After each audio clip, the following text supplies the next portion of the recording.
Hi dears, ഏവർക്കും shadow broadcasting free path എഡ്യൂക്കേഷൻ്റെ ഒരു പുതിയ എപ്പിസോഡിലേക്ക് സ്വാഗതം. ഇന്ന് നമ്മൾ പരിചയപ്പെടാൻ പോകുന്നത് 10ാം ക്ലാസ്സിലെ ബയോളജി, അതിൽ ആദ്യത്തെ ടോപ്പിക്കായിട്ടുള്ള അല്ലെങ്കിൽ ആദ്യത്തെ ചാപ്റ്ററായിട്ടുള്ള അറിയാനും പ്രതികരിക്കാനും എന്ന മനോഹരമായ ഒരു ചാപ്റ്ററിലേക്കാണ്, അതിൻ്റെ വിശദീകരണങ്ങളിലേക്കാണ് നമ്മൾ പോകുന്നത്. അപ്പോൾ അതിനു മുമ്പായിട്ട് തന്നെ എന്താണ് ബയോളജി എന്നും എന്താണ് സയൻസ് എന്നും എന്നൊക്കെയുള്ള കാര്യങ്ങൾ നമുക്കൊന്ന് പരിചയപ്പെടാം. ആദ്യമായി ശാസ്ത്രത്തെ നമുക്കറിയാം, ഇന്ന് നമുക്ക് വേണ്ടതെല്ലാം തന്നത്, അല്ലെന്നുണ്ടെങ്കിൽ നമുക്ക് തന്നുകൊണ്ടിരിക്കുന്നത്, നമ്മൾ ജീവിക്കുന്നതും എല്ലാം ഈ ശാസ്ത്രത്തിൻ്റെ അടിസ്ഥാനത്തിലാണ്. ശാസ്ത്രീയമായിട്ടുള്ള കാര്യങ്ങൾ കൂടിയാണ് നമ്മൾ പോകുന്നത്. അതുകൊണ്ട് തന്നെ നമുക്ക് ഒഴിച്ചുകൂട്ടാൻ പറ്റാത്ത ഒന്നായി മാറിയിരിക്കുകയാണ് ഇന്ന് സയൻസ് എന്ന് പറയുന്നത്. ബൃഹത്തായ ശാഖകളിലെ ഒരുപാട് ലോകത്തിനായിട്ടും മനുഷ്യർക്കായിട്ടും ഒരുപാട് നല്ല കാര്യങ്ങൾ ചെയ്തു തരാൻ ഈ ശാസ്ത്രത്തിന് കഴിഞ്ഞിട്ടുണ്ട്. നമുക്ക് ആ ഒരു ശാസ്ത്രത്തിൻ്റെ ചെറിയൊരു ശാഖയായിട്ടുള്ള ഈ ബയോളജിയിലേക്ക് അല്ലെങ്കിൽ ജീവശാസ്ത്രത്തിലേക്ക് ഒന്ന് കണ്ണോടിച്ച് നോക്കാം. അടിസ്ഥാന ശാസ്ത്രം, അതായത് പൂർവ്വകാലം തൊട്ട് തന്നെ അല്ലെങ്കിൽ പ്രാചീനമായിട്ടുള്ള ഒരു കാലഘട്ടം തന്നെ സയൻസിനെ കുറിച്ച് മനുഷ്യന് അതിയായി പഠിക്കണമെന്നും അതുപോലെ തന്നെ അതിനെക്കുറിച്ച് കൂടുതൽ അറിയണമെന്നും ഒക്കെ ജിജ്ഞാസയുണ്ടായിരുന്നു. അതായത് അറിയാനുള്ള ആഗ്രഹമുണ്ടായിരുന്നു. ഇന്നും അവസാനിക്കാത്ത, അതായത് അനേകം കോടി നക്ഷത്രങ്ങളും അതുപോലെ തന്നെ ജന്തുജാലങ്ങളും ഒക്കെ തന്നെ ഇന്നും അവസാനിക്കാത്ത കണ്ടെത്തലുകളുമായി മനുഷ്യൻ ഇന്നും ശാസ്ത്രത്തിൻ്റെ പുറകെ തന്നെ പോയിക്കൊണ്ടിരിക്കുകയാണ്. ആ ഒരു ശാസ്ത്രത്തിൻ്റെ ചെറിയൊരു ഭാഗത്തെ, അല്ലെങ്കിൽ നമ്മുടെ മനുഷ്യന് കിട്ടിയ ഒരു ചെറിയ അറിവിനെ പാഠപുസ്തകങ്ങളിൽ ഒതുക്കി നമ്മളെ പഠിപ്പിക്കുമ്പോൾ, നിങ്ങളെപ്പോലുള്ള 10ാം ക്ലാസ്സിൽ, അതായത് SSLCക്ക് പഠിക്കുന്ന കുട്ടികൾക്ക് ആദ്യത്തെ ഒരു ചാപ്റ്ററിൽ എന്തൊക്കെയാണ് കൊടുത്തിരിക്കുന്നതെന്നും അത് എങ്ങനെ രസകരമായി പഠിക്കാമെന്നും അത് എങ്ങനെ ഞാൻ എൻ്റെ അറിവിനെ നിങ്ങളിലേക്ക് എത്തിക്കുമെന്നും എന്നുള്ള രീതിയിൽ എല്ലാവരുടെയും അനുഗ്രഹത്തോടെ ഞാൻ തുടങ്ങിയാണ് ക്ലാസ്. തുടക്കം തന്നെ അടിസ്ഥാന ശാസ്ത്രം. നമുക്കറിയാം, ഏതൊരു കാര്യത്തിനും ഒരു തരംതിരിക്കലുണ്ട് അല്ലെങ്കിൽ ക്ലാസിഫിക്കേഷനുണ്ട്. നമ്മൾ എന്ന് പറയുന്ന മനുഷ്യൻ എന്നൊരു ഗണത്തിൽപ്പെടുന്ന അല്ലെങ്കിൽ മനുഷ്യൻ എന്ന ജിനിസിൽപ്പെടുന്ന ഒരു ജീവികളാണ്. അതെങ്ങനെയാണ് തിരിച്ചിരിക്കുന്നത്? നമുക്കറിയാം, അനേകം ജന്തുക്കളുണ്ട്. ആ ജന്തുക്കളിലെ ഒരു ചെറിയൊരു ഭാഗം മാത്രമാണ് മനുഷ്യൻ എന്ന് പറയുന്നത്. അതായത് ജീവികളെ രണ്ടായിട്ട് തിരിച്ചിട്ടുണ്ട്: കരയിൽ ജീവിക്കുന്നതെന്നും ജലത്തിൽ ജീവിക്കുന്നതെന്നും. അതിൽ കരയിൽ ജീവിക്കുന്ന ജീവികളിൽപ്പെടുന്ന ഒരു സ്പീഷീസ് അല്ലെങ്കിൽ ഒരു ജനറ്റിക് അല്ലെങ്കിൽ ഒരു വർഗം മാത്രമാണ് നമ്മുടെ മനുഷ്യൻ എന്ന് പറയുന്നത്. അപ്പോൾ ആ മനുഷ്യനാണ് ഇന്നെല്ലാം കണ്ടെത്തിയിരിക്കുന്നത്. ശാസ്ത്രം അല്ലെങ്കിൽ സയൻസ്, അതിനെ ക്ലാസിഫൈ നമുക്ക് നോക്കാം.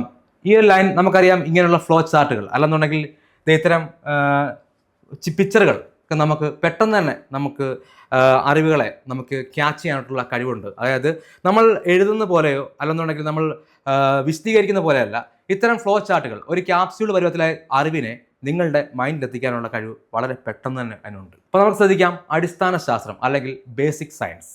ഈ ബേസിക് സയൻസിനെ രണ്ടായിട്ട് തിരിച്ചിട്ടുണ്ട്. Science is broadly classified into 2. അതായത് മെയിനായി രണ്ടായിട്ട് തിരിച്ചിട്ടുണ്ട്. നമുക്കറിയാം, ജീവനുള്ളവയെന്നും ജീവനില്ലാത്തവയെന്നുമാണ് ഭൂമിയിലെ വസ്തുക്കളെ നമ്മൾ അറിയുന്നത്. അല്ലെങ്കിൽ പ്രപഞ്ചത്തിലുള്ള വസ്തുക്കളെല്ലാം തന്നെ ജീവനുള്ളവയെന്നും ജീവനില്ലാത്തവയെന്നുമാണ് അറിയപ്പെടുന്നത്. അതിൽ ജീവനുള്ളവയെക്കുറിച്ച് പഠിക്കുന്ന ശാസ്ത്രമാണ് ജീവശാസ്ത്രം അല്ലെങ്കിൽ ബയോളജി എന്ന് പറയുന്നത്. നമുക്കറിയാം, ഒന്ന് ജീവനുള്ളതാണെങ്കിൽ അടുത്തത് ജീവനില്ലാത്തവയെക്കുറിച്ചുള്ള പഠിത്തമായിരിക്കും. ഇനിയും അതിൻ്റെ ക്ലാസിഫിക്കേഷൻ അല്ലെങ്കിൽ അതെങ്ങനെ തരം തിരിച്ചിരിക്കുന്നു എന്നുള്ളത് നമുക്ക് നോക്കാം. ഭൗതിക ശാസ്ത്രം. നമുക്കറിയാം, ഒരു ഭൗതിക ശരീരം എന്ന് കേട്ടിട്ടുണ്ടോ? അല്ലെങ്കിൽ ഒരാൾ മരിച്ചു കഴിയുമ്പോൾ അതിന് വിളിക്കുന്ന പേര് ഭൗതിക ശരീരം എന്നുള്ളതാണ്. അവിടെ തന്നെ നമുക്ക് മനസ്സിലാവും ജീവനുള്ളത് എന്താണെന്നും ജീവനില്ലാത്തത് എന്താണെന്നും. ജീവനുള്ളപ്പോൾ അത് ജീവനുള്ളൊരു ദേഹമായിരുന്നു, അല്ലെന്നുണ്ടെങ്കിൽ ഒരു ജീവനുള്ള ഒരു ശരീരമായിരുന്നു. എന്നാൽ ജീവൻ നഷ്ടപ്പെടുമ്പോൾ അതിൻ്റെ പേര് ഭൗതിക എന്ന് പാവും, അത് ഭൗതിക ശരീരം എന്നാവും. അപ്പോൾ നമുക്കറിയാം, ഈ വാക്കിൽ തന്നെയുണ്ട് ഭൗതിക ശാസ്ത്രം, അതായത് ജീവനില്ലാത്തവയെക്കുറിച്ചുള്ള പഠനം അല്ലെങ്കിൽ ജീവനില്ലാത്തവരുടെ സയൻസ് അല്ലെങ്കിൽ ജീവനില്ലാത്തവരുടെ ശാസ്ത്രം എന്നുള്ളതാണ്. ഇനി നമുക്ക് നമ്മളുടെ സബ്ജക്റ്റിലേക്ക് വരാം. ജീവശാസ്ത്രം, അതായത് ലിവിങ് തിങ്സ്, ജീവൻ ഉള്ള വസ്തുക്കൾ. നമുക്കറിയാം, ഞാൻ ഉൾപ്പെടെ, നിങ്ങൾ ഉൾപ്പെടെ, നമ്മൾ ഉൾപ്പെടെ, നമുക്ക് ചുറ്റുമുള്ള ജീവികൾ ഉൾപ്പെടെ എല്ലാം നമ്മളിന്ന് കാണുന്നതൊക്കെ തന്നെ എന്താണ്? ജീവനുള്ള വസ്തുക്കളാണ്. അതിനെക്കുറിച്ചുള്ള പഠനം അല്ലെങ്കിൽ അതിനുമായിട്ട് ബന്ധപ്പെട്ട ശാസ്ത്രം, അതാണ് ജീവശാസ്ത്രം. എന്നാൽ നമ്മൾ കാണുന്ന മറ്റ് വസ്തുക്കൾ, അതായത് ജീവനില്ലാത്തവ, അതായത് ജീവികൾ എന്ന് പറയാത്ത വസ്തുക്കൾ, നമുക്കറിയാം, പേനയുണ്ട്, ഈ ബോർഡുണ്ട്, നമ്മളിടുന്ന ഡ്രസ്സുകളുണ്ട്, എല്ലാം എന്താണ്? അതൊക്കെ തന്നെ ഭൗതികമാണ്, അല്ലെന്നുണ്ടെങ്കിൽ അതിന് ജീവനില്ലാത്തവയാണ്. അപ്പോൾ അതിനെക്കുറിച്ചുള്ള പഠനം അല്ലെങ്കിൽ ജീവനില്ലാത്തവയെക്കുറിച്ചുള്ള ശാസ്ത്രമാണ് ഭൗതിക ശാസ്ത്രം എന്ന് പറയുന്നത്. അപ്പോൾ നമുക്ക് ഇതിൻ്റെ ക്ലാസിഫിക്കേഷൻസ് ഒന്നും കൂടെ ഒന്ന് നോക്കാം. ജീവശാസ്ത്രം, നമുക്കറിയാം, ഈ ഭൂമിയിലേ ഉള്ളൂ ആകെ ജീവനുള്ളതെന്നാണ് നമ്മൾ ഇന്ന് വരെ കണ്ടെത്തിയിരിക്കുന്നത്. ബാക്കിയുള്ള കാര്യങ്ങളൊന്നും നമുക്കറിയില്ല. കാരണം അത് അനന്തമായിട്ടുള്ള ഒരു ജ്ഞാനമുണ്ടെങ്കിൽ മാത്രമേ നമുക്കത് കണ്ടുപിടിക്കാൻ കഴിയുള്ളൂ. അതുകൊണ്ട് തന്നെ നമുക്ക് ഈ ഭൂമിയിലെ കാര്യങ്ങൾ മാത്രമാണ് നമുക്ക് അറിയാവുന്നത്. അപ്പോൾ അറിയാം, ഭൂമിയിൽ മാത്രമാണ് ഇന്ന് മനുഷ്യൻ കണ്ടെത്തിയതിൽ വെച്ച് ജീവൻ ഉണ്ട് എന്ന് പറയപ്പെടുന്നതെങ്കിൽ അവിടെ ആ ജീവികൾ എത്ര തരമുണ്ട്? മെയിനായിട്ട് അല്ലെങ്കിൽ ആദ്യം തന്നെ ഇതിനെ തിരിച്ചിരിക്കുന്നത് രണ്ടായിട്ടാണ്. നമുക്കറിയാം, നമുക്ക് പരിചിതമാണ് അല്ലേ, ജന്തുവെന്നും സസ്യമെന്നും എന്നാണ് തിരിച്ചിരിക്കുന്നത്. സസ്യങ്ങളുടെ പ്രത്യേകത എന്താണെന്ന് ചോദിച്ചാൽ നമുക്ക് ചുറ്റും കാണുന്ന പച്ചപ്പുകൾ, അതാണ് സസ്യമെന്ന് നമ്മൾ ഉദ്ദേശിക്കുന്നതെങ്കിലും സസ്യങ്ങൾ ജന്തുക്കളും ആണ് ഈ ഭൂമിയിലെ ജീവികൾ എന്ന് പറയുന്നത്. എന്തുകൊണ്ടെന്നാൽ അങ്ങനെ പറയാൻ കാരണം അതിന് വളർച്ചയുണ്ട് എന്നുള്ളത് തന്നെയാണ് ഏറ്റവും ആദ്യത്തെ കൺസെപ്റ്റ്. വളരുന്നതൊക്കെ തന്നെ ജീവികളാണ്. നമുക്കറിയാം, ഏതൊരു വസ്തു അല്ലെങ്കിൽ ഇപ്പോൾ ഒരു ഫിസിക്കലായിട്ടുള്ള ഒരു ഒബ്ജക്റ്റ് ഇവിടെ കൊണ്ടുവച്ച് കഴിഞ്ഞാൽ എത്ര നാൾ വേണമെങ്കിലും അതിന് അവിടെ ഇരിക്കാനുള്ള ഒരു കഴിവുണ്ട്. കാരണം അതിന് ജീവനില്ലാത്തത് കൊണ്ടാണ്. അതിൻ്റെ ഷേപ്പിനോ അല്ലെന്നുണ്ടെങ്കിൽ അതിൻ്റെ സൈസിനോ ഒക്കെ മാറ്റം ഉണ്ടാകുന്നുള്ളത് വളരെ അങ്ങനെ ഒരു മാറ്റം നമുക്ക് ഉണ്ടാകുന്നതായിട്ട് കാണാൻ പോലും കഴിയില്ല. എന്നാൽ സസ്യങ്ങൾ അല്ലെങ്കിൽ ജന്തുക്കൾ നമുക്കറിയാം, അതിന് ഒരു സൈക്കിളുണ്ട്, ലൈഫ് സൈക്കിളുണ്ട്. ഒരു ചെറിയ പ്രായം ഉണ്ടാവും, അത് കുറച്ചുകൂടെ വളരും, യങ്ങാവും, അത് വീണ്ടും എന്ത് ചെയ്യും, ഇച്ചിരൂടെ ഓൾഡർ ആവും, ലാസ്റ്റിൽ എന്ത് ചെയ്യും, അത് മരണത്തിന് കീഴടങ്ങും. അത് ഏത് വസ്തുക്കളാണെങ്കിലും അല്ലെങ്കിൽ ഏത് ജീവികളാണെങ്കിലും അത് മരണത്തിന് അവസാനം കീഴടങ്ങിയിരിക്കും. അന്ന് ആ മരണത്തിന് കീഴടങ്ങുന്ന സമയത്ത് അതിനെ പിന്നെ വിളിക്കുന്ന പേര് ഭൗതിക വസ്തു എന്നുള്ളതായിരിക്കും. അപ്പം ഇതാണ് ജീവനിൽ നിന്ന് തുടങ്ങി അവസാനം ജീവനില്ലാത്ത അവസ്ഥയിൽ എത്തുന്ന ആ ഒരു കാര്യം. അപ്പം നമ്മൾ ആദ്യം ശ്രദ്ധിക്കേണ്ടത്, ജീവശാസ്ത്രം എന്ന് പറയുന്നത് ജീവനുള്ള വസ്തുക്കൾ, അതായത് സസ്യങ്ങളും ജന്തുക്കളും ചേർന്ന ഒരു ബൃഹത്തായ ലോകമുണ്ട്. ആ ലോകത്തിന് വിളിക്കുന്ന പേരാണ്, അല്ലെങ്കിൽ ആ ലോകത്തിന് വിളിക്കുന്ന പേരാണ് ജീവലോകം എന്ന് അറിയപ്പെടുന്നത്. ആ ജീവലോകത്തെ ചില കൗതുകമായിട്ടുള്ള കാര്യങ്ങൾ, അല്ലെന്നുണ്ടെങ്കിൽ നമ്മൾക്ക് ഇന്ന് വരെ അറിയാൻ കഴിഞ്ഞതും കഴിയാത്തതുമായ ചില കാര്യങ്ങൾ അതിനോട് ബന്ധപ്പെട്ട് പഠിച്ചവർ, അതിനെ നമ്മൾ ശാസ്ത്രജ്ഞർ എന്നാണ് വിളിക്കാറുള്ളത്, അവർ നമുക്ക് പറഞ്ഞു തന്ന അറിവുകളാണ് ഇന്ന് പുസ്തകങ്ങളായി നമ്മളുടെ മുന്നിലെത്തിയിരിക്കുന്നത്. അപ്പോൾ അതിൽ മെയിനായിട്ടുള്ളത് ജന്തുക്കളും സസ്യങ്ങളും ആണെന്ന് ഞാൻ ആദ്യം തന്നെ പറഞ്ഞു കഴിഞ്ഞു. അപ്പം ജന്തുക്കളെക്കുറിച്ച്, അതായത് ഞാൻ ഉൾപ്പെടെ, നിങ്ങൾ ഉൾപ്പെടെ, അല്ലെങ്കിൽ നമ്മൾ ഉൾപ്പെടെയുള്ള ജീവികളെക്കുറിച്ച് പഠിക്കുന്ന ആ ശാഖയ്ക്ക് വിളിക്കുന്ന പേരാണ് ജന്തുശാസ്ത്രം. ഇതിനെ ഇംഗ്ലീഷിൽ സുവോളജി എന്നാണ് വിളിക്കുന്നത്. നമുക്കറിയാം, സുവോളജിയും ബോട്ടണിയൊക്കെ +1 ക്ലാസ്സുകളിലാണ് പഠിക്കാനുള്ളത്. നമുക്ക് പഠിക്കാനുള്ള അടിസ്ഥാന പാഠാവലി മാത്രമാണ്. അതിൽ 10th ഈ ഒരു ക്ലാസിഫിക്കേഷൻ, അടുത്ത ക്ലാസിഫിക്കേഷൻ ഇതിലേക്ക് വരുന്നില്ല എന്നുള്ളതാണ്, അല്ലെങ്കിൽ അതിന് തരംതിരിക്കുന്ന ഒരു ഭാഗം അതിലേക്ക് വരുന്നില്ല എന്നുള്ളതാണ്. അപ്പം ഞാൻ ഉൾപ്പെടെ, അല്ലെങ്കിൽ നിങ്ങൾ ഉൾപ്പെടെയുള്ള ആൾക്കാർ, അല്ലെന്നുണ്ടെങ്കിൽ നമുക്ക് കാണുന്ന ഇന്ന് ജീവനുള്ളവയെക്കുറിച്ചുള്ള എല്ലാത്തിനെ കുറിച്ചുള്ള പഠനമാണെന്ത്, ജന്തുശാസ്ത്രം. ഇനി എന്താണ് സസ്യശാസ്ത്രം? സസ്യങ്ങൾ നമുക്കറിയാം, നമുക്ക് ചുറ്റുമുള്ള മരങ്ങൾ, ചെടികൾ, ചെറിയ മുകുളങ്ങൾ, പൂക്കൾ, ഇവയൊക്കെ സസ്യങ്ങളാണ്. ഇതിനറിയാം, നമ്മൾ കൊണ്ട് നട്ടുവെക്കും, അല്ലെന്നുണ്ടെങ്കിൽ ഒരു സീഡ് അല്ലെങ്കിൽ ഒരു വിത്ത് അവിടെ വീണിട്ട് എന്ത് ചെയ്യും, അത് മുളച്ച് വരും. ആ മുളച്ച് വരുന്ന വിത്ത് എന്ത് ചെയ്യും, ഒരു മരമായി മാറും, അല്ലെന്നുണ്ടെങ്കിൽ ഒരു വൻ വൃക്ഷമായി മാറും. അതിൻ്റെ അവസാനം എന്ത് ചെയ്യും, അത് ഉണങ്ങിപ്പോകുന്ന ഒരു അവസ്ഥയിലേക്ക് വരും. അതാണ് അതിൻ്റെ വളർച്ച എന്ന് പറഞ്ഞത്. അപ്പം ആ ഒരു തുടക്കം മുതൽ അത് എവിടെയാണോ അത് എൻഡ് ചെയ്യുന്നത്, ആ ഒരു ഒടുക്കം വരെ പോന്നിട്ടുള്ള അതിനെക്കുറിച്ചുള്ള കാര്യങ്ങൾ പഠിക്കുന്ന ആ ഒരു ശാസ്ത്രശാഖ, അതായത് ഇലകൾ, പൂക്കൾ, മുകുളങ്ങൾ, അതായത് തടികൾ എന്നിവയെക്കുറിച്ച് മുഴുവൻ ഡീപ്പായിട്ട് പഠിക്കുന്ന ഒരു ശാസ്ത്രശാഖയാണ് സസ്യശാസ്ത്രം അല്ലെങ്കിൽ ബോട്ടണി എന്ന് പറയുന്നത്. ഇനി നമുക്കറിയാം ജന്തുശാസ്ത്രം. നമുക്കറിയാം, ഇന്ന് കാണുന്ന വൈദ്യന്മാർ, ഡോക്ടർമാർ ഒക്കെ തന്നെ ഇതിൽ സ്പെഷ്യലൈസ് ചെയ്ത് ഇതിലെ പല കാറ്റഗറിയിൽ, അതായത് നമുക്കറിയാം സർജന്മാർ, അതുപോലെ തന്നെ കാർഡിയോളജി, നെഫ്രോളജി, അനാട്ടമി എന്നൊക്കെ പറഞ്ഞ ഒരുപാട് ശാസ്ത്രശാഖകളായിട്ട് മാറിക്കൊണ്ടിരുന്ന ആ ഒരു ശാസ്ത്രശാഖകളായിട്ട് മാറി, അതായത് സബ്ബായി ചെറിയ ചെറിയ ശാഖകളായിട്ടും അതുപോലെ ബൃഹത്തായ ശാഖകളായിട്ടും ഒക്കെ മാറിയ നമുക്കറിയാം ജന്തുശാസ്ത്രം ആണെന്നും. എന്നാൽ സസ്യശാസ്ത്രത്തിന് അത്ര വലിയ ബ്രാഞ്ചുകളായിട്ട് മാറിയിട്ടില്ലെങ്കിലും ജന്തുശാസ്ത്രം അല്ലെങ്കിൽ സുവോളജി എന്ന് പറയുന്നത് ഒരുപാട് ശാഖകളായിട്ട് മാറി. ഇത് നമുക്ക് മെഡിസിൻസ് പോലെയുള്ള അല്ലെങ്കിൽ മരുന്നുകൾ പോലെയുള്ള ജീവൻ രക്ഷിക്കുന്ന മരുന്നുകൾ പോലെയുള്ള കാര്യങ്ങളിലൊക്കെ തന്നെ ഇതിനെ കൊണ്ട് ആ ശാസ്ത്രമാണ് നമ്മളെ കൊണ്ടെത്തിച്ചത്. പണ്ട് കാലത്ത് നമുക്കറിയാം, ഈ ആയുസ് എന്ന് പറയുന്നത് വളരെ കുറവായിരുന്നു. കാരണം അന്ന് ഇതിനുള്ള മരുന്നുകളില്ലായിരുന്നു. എന്തുകൊണ്ടാണ് അങ്ങനെ സംഭവിച്ചതെന്ന് ചോദിച്ചാൽ, അന്ന് ഈ പഠിത്തം അല്ലെങ്കിൽ ഇതിനെക്കുറിച്ചുള്ള ആ ശാസ്ത്രം അല്ലെന്നുകൊണ്ട് അത്ര വളർന്നിട്ടില്ലായിരുന്നു എന്നുള്ളതായിരുന്നു. എന്നാൽ ഇന്നങ്ങനെയല്ല, ആ ശാസ്ത്രം ബൃഹത്തായി വളർന്നിരിക്കുന്നു.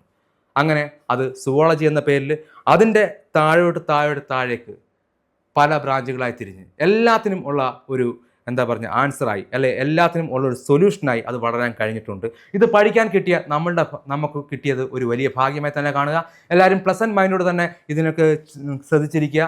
കാരണം നമുക്കറിയാം, ഈ ഒരു ടോപ്പിക്കിൻ്റെ പ്രത്യേകത, അല്ലെന്നുണ്ടെങ്കിൽ ഈ ഒരു സബ്ജക്റ്റിൻ്റെ പ്രത്യേകത, അല്ലെങ്കിൽ ഈ ഒരു വിഷയത്തിൻ്റെ പ്രത്യേകത എന്താണെന്ന് ചോദിച്ചാൽ, നമുക്കറിയാം മാത്സോ ഫിസിക്സോ കെമിസ്ട്രിയോ ഒക്കെ പഠിക്കുമ്പം അതിൽ പ്രോബ്ലംസ് ഉണ്ടാവും. പ്രോബ്ലംസ് എന്ന് വെച്ചാൽ അതിൽ കണക്കുകളുണ്ടാവും. അല്ലെന്നുണ്ടെങ്കിൽ ഇക്വേഷൻസ് ഉണ്ടാവും, അല്ലെങ്കിൽ നമുക്ക് ഡിഫിക്കൽട്ടായി പഠിക്കാനുള്ള പല കാര്യങ്ങളും ഉണ്ടാവും. എന്നാൽ ഈ ബയോളജിയുടെ പ്രത്യേകത അത് ശരിക്കും പറഞ്ഞാൽ വായിച്ച് പഠിക്കുക എന്നുള്ള മാത്രമാണുള്ളത്. അല്ലെങ്കിൽ മനസ്സിലാക്കി പഠിച്ചാൽ മാത്രം മതി ഞങ്ങൾക്കത് ക്യാച്ച് ചെയ്യാനായിട്ട് കഴിയും. കാരണം അതിന് മറ്റ് എന്താ പറയുക ഡിഫിക്കൽട്ടായിട്ടുള്ള സ്റ്റെപ്പുകളൊന്നും തന്നെയില്ല.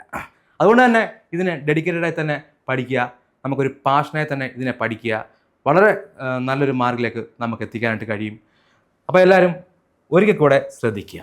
ശാസ്ത്രം എന്ന് പറയുന്നത് മെയിനായി പ്രധാനമായി രണ്ടായി തിരിച്ചിരിക്കുന്നു. ഒന്ന് ജീവശാസ്ത്രമെന്നും ഭൗതിക ശാസ്ത്രമെന്നും. ജീവശാസ്ത്രം പറയുന്ന പോലെ തന്നെ ജീവനുള്ള വസ്തുക്കളെക്കുറിച്ചുള്ള അല്ലെങ്കിൽ ജീവനുള്ള ഒബ്ജക്റ്റുകളെക്കുറിച്ചുള്ള പഠനം അല്ലെങ്കിൽ ജീവികളെക്കുറിച്ചുള്ള പഠനമാണ് ജീവശാസ്ത്രം. അതിൽ മെയിനായിട്ട് പ്രധാനമായും അതിനെയും രണ്ടായി തിരിച്ചിരിക്കുന്നു. ജീവികൾ പ്രധാനമായും രണ്ട് തരം. ഒന്ന് സസ്യങ്ങൾ, മറ്റൊന്ന് ജന്തുക്കൾ. ജന്തുക്കൾ കുറിച്ചുള്ള പഠനം അതാണ് ജന്തുശാസ്ത്രം അല്ലെങ്കിൽ സുവോളജി എന്ന പേരിൽ അറിയപ്പെടുന്നത്. സസ്യങ്ങളെക്കുറിച്ചുള്ള പഠനം അതാണ് സസ്യശാസ്ത്രം, അല്ലെന്നുണ്ടെങ്കിൽ ബോട്ടണി എന്നറിയപ്പെടുന്നത്. ഇനി നമുക്ക് ഈ സൈഡിലേക്കും ശ്രദ്ധിക്കാം. കാരണം നമ്മുടെ സബ്ജക്റ്റ് അല്ലെങ്കിൽ പോലും നമ്മൾ അറിഞ്ഞിരിക്കണം. കാരണം നിങ്ങളൊക്കെ എല്ലാം പഠിക്കുന്ന വിദ്യാർത്ഥികളാണ്. ഭൗതിക ശാസ്ത്രം, അതിനെ നമുക്കറിയാം, അതിന് ജീവനില്ല. അത് ചില കൺസെപ്റ്റുകളുടെ അടിസ്ഥാനത്തിലാണ് നമ്മൾ മനസ്സിലാക്കിയിരിക്കുന്നത്. ഫിസിക്സ്, മലയാളം ഊർജ്ജതന്ത്രം. ഈ ഊർജ്ജതന്ത്രം നിങ്ങൾ ഇതിൻ്റെ കൂടെ തന്നെ പഠിച്ചു വരുന്നവരാണ്. അതുപോലെ രസതന്ത്രം, നമുക്കറിയാം കെമിസ്ട്രി എന്ന പേരിൽ അറിയപ്പെടും. ഇത് രണ്ടുമാണ് ജീവനില്ലാത്തവയെക്കുറിച്ചുള്ള പഠനം. നമുക്ക് വേണ്ടത് ഈ ഭാഗമാണ് വേണ്ടത്. ഇനി നമുക്ക് ബയോളജിയുടെ ഒരു ഇൻട്രൊഡക്ഷനിലേക്ക് പോവാം. ശ്രദ്ധിക്കുക ഈ സ്ലൈഡ്. ജീവശാസ്ത്രം ഒരു ആമുഖം. ഞാൻ ഈ വരികൾ ഒന്ന് വായിക്കാം, ശ്രദ്ധിക്കുക. ജീവനുള്ള എല്ലാ സൂക്ഷ്മജീവികൾ മുതൽ വലിയ തിമിംഗങ്ങൾ വരെയുള്ള പഠനമാണ് ജീവശാസ്ത്രം. ഇത് ജീവജാലങ്ങളുടെ ഘടന, പ്രവർത്തനം, വളർച്ച, ഉത്ഭവം, പരിണാമം, വിതരണം എന്നിവയെക്കുറിച്ച് പഠിക്കുന്നു.